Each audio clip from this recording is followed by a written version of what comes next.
Welcome to Sharada corner.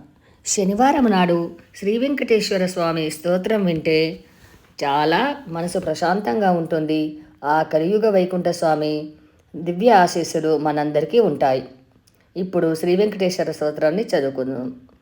శిరసి వజ్ర కిరీటం వదనే శశివర్ణ ప్రకాశం పాలే కస్తూరి శ్రీగంధ తిలకం కర్ణే వజ్రకుండల శోభితం నాసికాయం సువాసిక పుష్పదలం నయనే శశిమండల ప్రకాశం కంఠే సువర్ణ పుష్పమాలాలంకృతం హృదయే శ్రీనివాస మందిరం కరే కరుణాభయసాగరం భుజే శంఖచక్రగదాధరం స్కందే సువర్ణ యజ్ఞోపవీత భూషణం సర్వాంగే స్వర్ణ పీతాంబరధరం పాదే పరమానందరూపం సర్వపాప నివారకం సర్వం స్వర్ణమయం దేవం నామితం శ్రీవెంకటేశం శ్రీనివాసం తిరుమలేశం నమామి శ్రీవెంకటేశం శ్రీనివాసం తిరుమలేశం నమామి శ్రీవెంకటేశం శ్రీనివాసం తిరుమలేశం నమామి శ్రీవెంకటేశం.